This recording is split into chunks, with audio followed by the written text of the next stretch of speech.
Seja muito bem-vindo ao meu canal do YouTube. Se você está nesse vídeo é porque você já fez a cirurgia de septo, ou você está pretendendo fazer a cirurgia de septo, ou você tem curiosidade de saber como é a cirurgia para a correção do desvio de septo nasal, chamada septoplastia.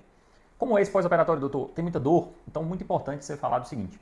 O pós-operatório da cirurgia nasal, em geral, é indolor ou com uma dor leve. A gente faz um tratamento geralmente com analgésico simples, a dipirona ou paracetamol mesmo.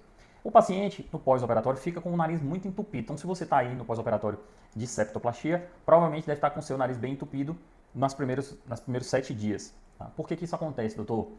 Então, isso acontece porque dentro do seu nariz, geralmente, fica um curativo, que é tipo um silicone molinho, uma plaquinha, chamada splint nasal. Esse splint tem a função de sustentar o seu septo, que foi operado, e evitar também complicações e inconvenientes da cirurgia, por exemplo, o hematoma do septo. Tá? Então, o splint nasal tem essa função, porém, ele acumula ali dentro alguns detritos da cirurgia, além de catarro, que isso vai ressecando e vai entupindo seu nariz. Tá? Mas logo após a retirada do splint lá no consultório, você já vai ter aquele alívio e já vai respirar melhor. Então, é importante que você não fique ansioso para que seu nariz respire bem, já que você ainda está nos primeiros 7 dias da cirurgia. Em relação à alimentação, é algo muito comum os pacientes ficarem com dúvidas sobre a alimentação do pós-operatório de cirurgia nasal. A alimentação deve ser habitual, contanto, existem 3 coisas que eu gosto de frisar bastante para os pacientes evitarem. E preste atenção, os alimentos não podem ser duros ou quentes. Então isso é extremamente importante, que o paciente coma alimentos molinhos, tá? Então cai bem um purê, a carne desfiada, a carne moída, o frango desfiado, feijãozinho e arroz, molinho não tem problema, macarrão também não tem problema. E evitar também os alimentos quentes. Isso por quê? Porque o calor que você coloca nos alimentos na boca, por exemplo, vai tomar aquela sopa bem quente ou caldo bem quente, isso também pode aquecer o nariz, fazendo os vasinhos, que são as veias e as artérias do nariz, dilatarem. E favorece ao sangramento, que é o principal inconveniente dessa cirurgia. Então evite os alimentos quentes, porém não precisa ser gelado. Se você não quer consumir alimentos gelados, também não precisa, contanto que esteja em temperatura ambiente. Isso é importante que o paciente siga ali nos primeiros 15 dias. Tá? Outra coisa muito comum os pacientes perguntarem, doutor, eu vou precisar ficar deitado na cama? Não. A cirurgia nasal é uma cirurgia minimamente invasiva, feita por dentro do nariz com uma câmera e alguns materiais que a gente utiliza na cirurgia. Então é uma cirurgia que não interfere muito no resto do corpo. Porém, os pacientes começam a se sentir muito bem depois da cirurgia. E isso favorece ou acaba gerando um descuido no cuidado pós-operatório.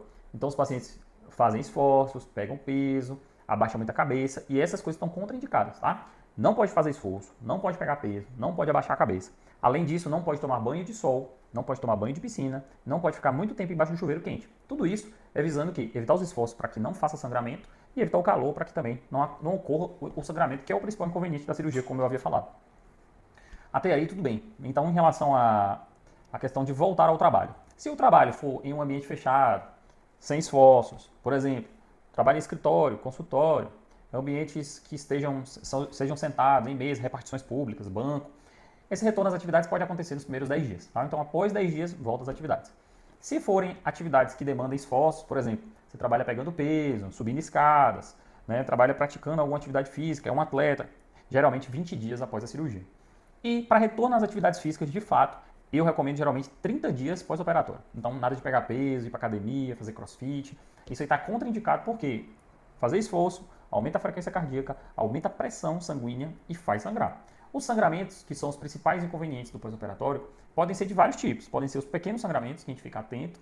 Podem ser os sangramentos moderados, que precisam de uma avaliação no consultório e às vezes um tamponamento nasal. E tem os sangramentos mais intensos, que são extremamente raros, porém se ocorrerem, ou se for aquele sangramento moderado, que não melhorou com o tampão, vai precisar ir de novo para o centro cirúrgico. Para quê? Para a gente controlar esse sangramento e revisar toda a cirurgia. Então é extremamente importante que você siga as orientações do seu cirurgião. E me segue aqui no YouTube, se inscreve no meu canal, me segue lá no Instagram, que eu faço conteúdo diário. Lá também eu faço lives falando sobre cirurgias. E qualquer dúvida que você tiver, pode mandar aqui nos comentários ou mandar lá diretamente no meu Instagram. Vai ser uma honra te responder lá, tá?